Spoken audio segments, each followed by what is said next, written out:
أحبتي في الله maanta taariikhda waa saddexda bisha labaad 2025 waana maalinimo isniin ah habeen talaado ay soo galayso caaw maxaan idin hayaa walaalayaal caaw waxaan idin hayaa walaalayaal iska ilaali astaamahan qof qabo haddii uu kula joogo cudur wuxuu qabaa la isku daaranayo marka hore waa la kala qaadayaa AIDS HIV AIDS waa uu ka daran yahay kansar waa uu ka daran yahay tiibisho waa uu ka daran yahay xanuunada la isku daarto oo halista ah oo dhan waa uu ka daran yahay waxaa laga yaabaa qofkaasi inuu kula cabayo biyaha ama bashaaha iyo wixii la mid ah uu kula fadhiyo inuu kula socdo oo waddo uu kula marayo ayaa ay dhici kartaa inuu raashin uu kula cunayo ayaa ay dhici kartaa waqtigan aan kula hadlayo in uu agtaada fadhiyo amaba in ay agtaada ay fadhiso ayaa ay dhici kartaa axibbatii fillah si kale kuma garan kartid ilaa astaamahan aan kuu soo gudbinayo aad adiga ku aragto qofkaasi رب اشرح لي صدري ويسر لي أمري واحلل عقدة من لساني يفقه قولي.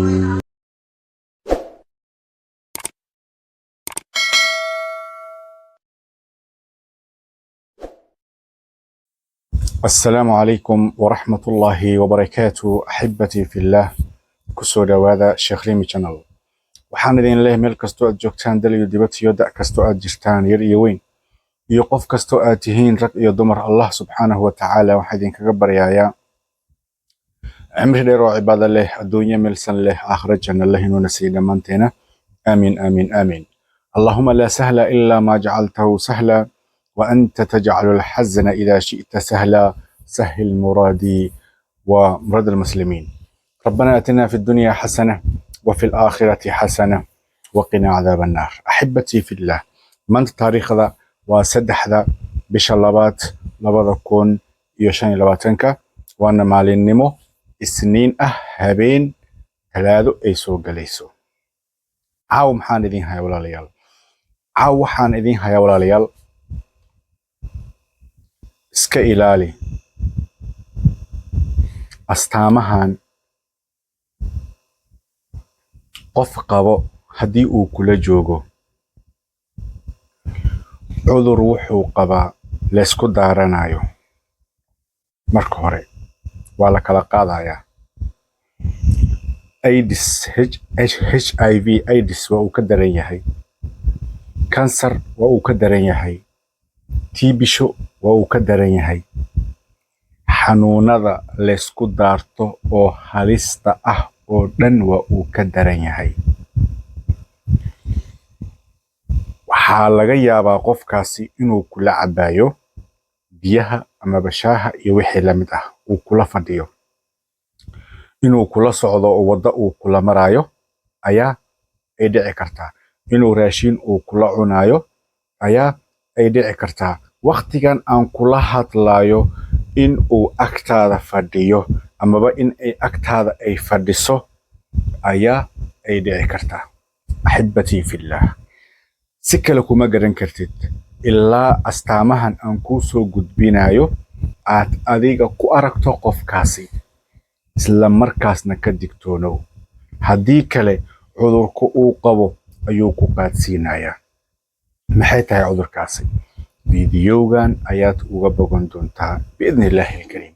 haddii aad ka hesho fadlan like-ta sidii roobka inooga yeela subscribe soo dhaho oo nagu soo biira gambeelkana furta si ay idiin soo gaaraan wax kastoo cusub aan soo gelinayno insha allah sheertan ku qabtaa si aad u heshaan addaalu cala alkhayri ka faacili axibbatii fillah inta aan idin soo gudbinin qofkaasi aad la nooshahay isla markaasna cudurkaas uu qabo amaba ay qabto raggana way qabi karaan dumarkana way qabi karaan intaan ku soo gudbin astaamaha lagu garanayo cudurkaas wax yar warbixin yar ayaan idin sheegayaa. Axibbatii fillah, maanta oo Isniin ah, ardaydii agoonta ahayd meeshii ay wax ku baranayeen oo ilaa iyo 3 sanana la siiyey, ardaydii maanta ayaa laga soo bixiyey. Axibbatii fillah, beri talaadada ah meel ay qaala Allah ay ku dhahaan ma jirto haddii aan Ilaahay u naxariisanin. booskoodii la gadayeyna lacagta inooga timid ayaan idin soo gudbinayaa biidnillaahi alkariim iyo waxa inoo dhiman. Cawada waxaan idin soo gelinayaa lacagtii la helay imise waaye dhulka ilmaha agoonta loo iibinayay waxa uu joogay, waxaana laga siiyey 5,000. 5,000 maxaa la helay maxaase dhiman ayaan idin soo gudbin doonaa. wax yar dhigihiina iyo amaahiya. waa qofka daryeelaya agoonta keli ah ayaan u sheegayaa. qofka keli ah ku soo koray agoonnimo ayaan u sheegayaa. waxaan u sheegay qofka keli ah sadaqa jaariyada ugu wanaagsan laga helo in ay tahay agoon ayaan u sheegayaa. qofka bakhiilka ah ama qofka agoonta waxay tahayba aan aqoonin uma sheegayo insha Allah biidnillaahi alkariim. horta marka hore 5,000 waxaan ka haynaa ila tiriya. qofkii ugu horeeyey waxaan idin sheegay inuu ahaa gabadhii ceelka qoday. markii hore ninkii guriga lahaa qaybtii ceelka waqaf uu u bixiyey. gabadhaasi ayaa habeenkaasi isla markiiba hadee ilaahaba wax wade fiidiyoyaashayda badanaaba lama ayna socon jirin. halkaas habeen kaliya ay soo gashay ayay la kulantay. waatii aan idin sheegay way soo wacday. ceelkii aan rabay bay tiri inaan ka wareysto. isla markiiba waxaanba arkaybo fiidiyowgan oo xiimaayo ayaan arkay bay tiri. axibbatii fillah, 500 ayay ballan qaaday.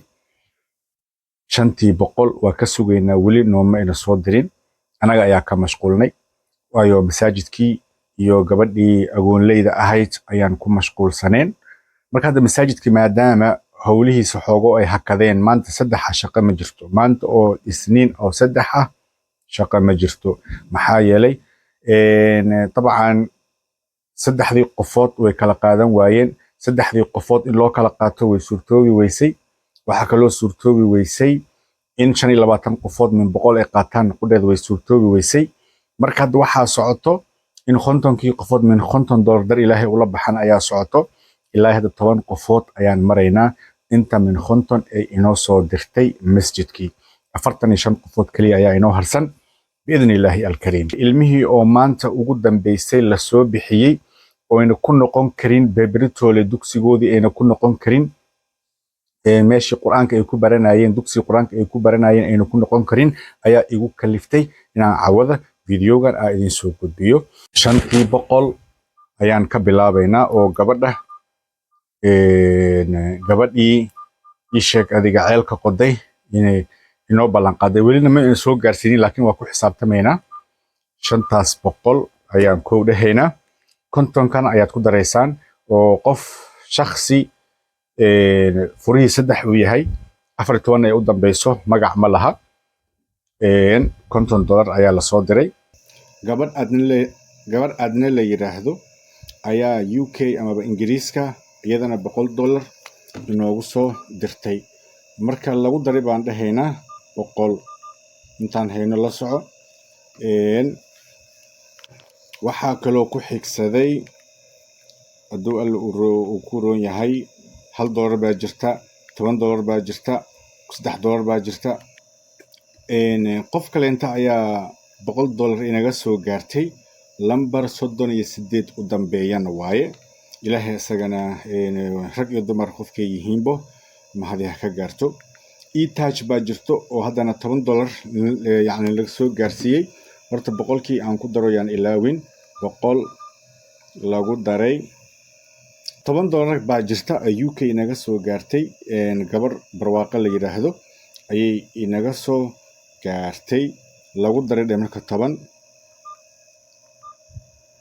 700 iyo waxaan maraynaa 60 insha Allah nala socda waxaa kale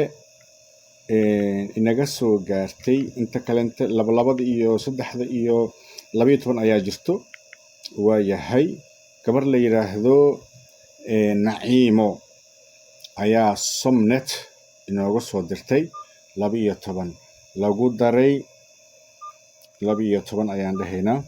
waa 772 dollar waaye waa yahay waxaa kale inaga soo gaaray $50 xawaalada dahabshiil ayaa ay inaga soo gaartay waxaana soo dirtay Maryan gabar la yiraahdo in ayaheeda ku darimaayo lagu daray 50 ayaan leenahay $822 ayaan haynaa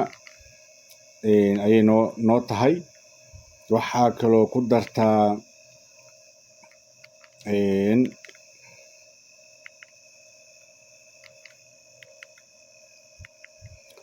gabar hadda kahor idin sheegay kumbay ballan qaaday idin dhahay 600 ayay noo soo hormarisay biidnillaahi alkariim magaceeda kulley ma sheegayo lacagteeda baa laga kasi karaa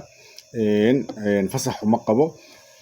axibbatii fillaah 600 ayaan ku daraynaa 822 ayaan haynaa lagu daray baan leenahay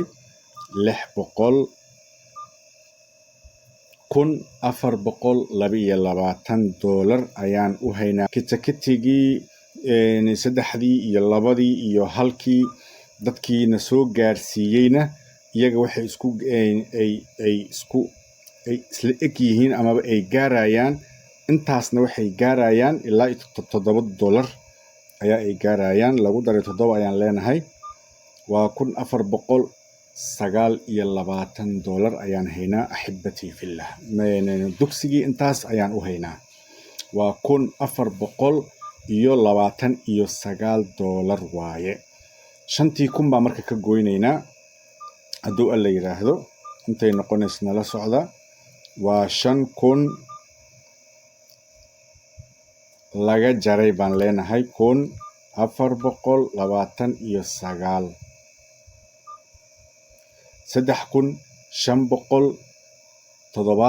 $3,571 ayaa dhiman axibbatii fillah isla bishaan gudaheeda shacbaanka haddii ayna soo gaarto ilmihii ardayda ahay madrasadii qur-aanka ay ku baranayeen wiilal iyo gabdho ahaa agoonta ahaa hadda waa 60 ilaa iyo 100 ayaan rabnaa inaan gaarsiino tiradooda iyo intii markaasba aan sii heli karno biidnillaahi alkariim marka $3,571 ayaa inoo harsan dhulkii waqafka ahaa dhulkii ilmaha agoonta loo waqfayay oo ilaa iyo aakhir zaman waqaf una ahaanayay qur'aanka ilaahay un lagu baranayay diinta un lagu baranayay salaada lagu baranayay soonka lagu baranayay sadaqada bixinta lagu baranayay awlaad agoon ah waxna iska bixin karin haddii aad adiga dhul intaad u iibiso misna aad u dhisto ajarkeeda lama soo koobi karo axibbatii fillah waxay maraysaa wamaa tuqadimuu lianfusikum min khayrin tajiduuhu cinda allah huwa khayran wa acdama ajra ayay maraysaa axibbatii fillah ilmahan agoonta ah cidna uma maqna ceelna uma qodna axibbatii fillah waxaan cawada aan u soo galay aan idinku sheegayaa ilmihii beritoole oo talaadada ah meel ay ku xaroodaan ma qabaan meel ay qur-aankoodii ku akhristaan ma qabaan meel ay qalinkoogii qooyanaa ay casharkooda uga baxaan ma qabaan biidnillaahi alkariim haddii xitaa qof ahlu khayr ah soo baxayo oo dhahayo sheekh riimiyow bishaan u sii kiree waa $100 keliya $100 keliya ayaa ma garanaysaa 2 qolkiiba oo sarta ah 2 qol oo sar ah ayaa loo kireyn lahay qolkiiba waa $50 qolna waa wiilasha qolna waa gabdhaha bishaan $100 aniga ayaa bixinaya xitaa qof dhaho intii dhulkooda looga gadaayo ee lacagtooda kasoo dhammaystirmayso ma garanaysaayee dhulkii looga dhisaayo xitaa qof ahlu khayr ah hal qofood $100 dar ilaahay u soo bixiyo ilmahaasi si beritoole ay casharkooda uusan u baaqanin qof ka fikira ayaan meeshan uga baahannahay dhulkiina ha loo soo tartamo axibatii fillaah lambarka lagu soo qoraayo ma aha lambaradii ma aha lambar gooni ah ayuu leeyahay EVC dahabna waa uu leeyahay halkan ayaan idin soo saarayaa biidnillaahi alkariim lambarku waa 2526 marka la dhaho 7 ayaa leeyahay 46 43 eber 2 waaye waa hal lambar EVC waa uu leeyahay dahabna waa uu leeyahay WhatsAppna waa uu leeyahay qofkii ilmaha agoonta dugsigooda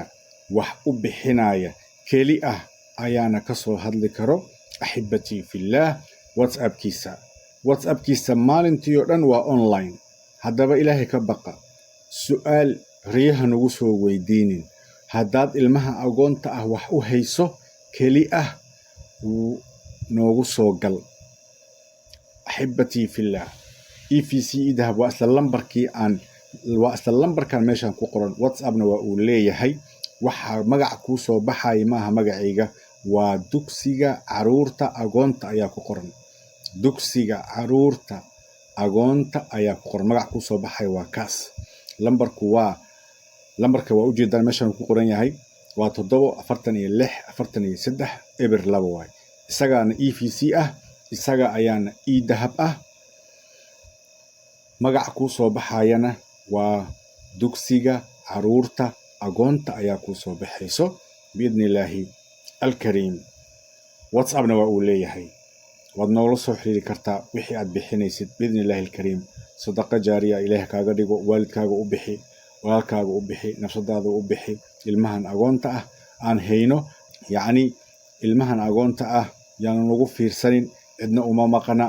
ceelna uma qodna adigan idaawanaya ayaa u maqan adaa hooyo u ah adaa aabbo u ah adaa walaal u ah adaa adeer u ah adaa abti u ah adaa eeddo u ah ma fahanteen abbaaye abbow wax kasta adiga ayaa u ah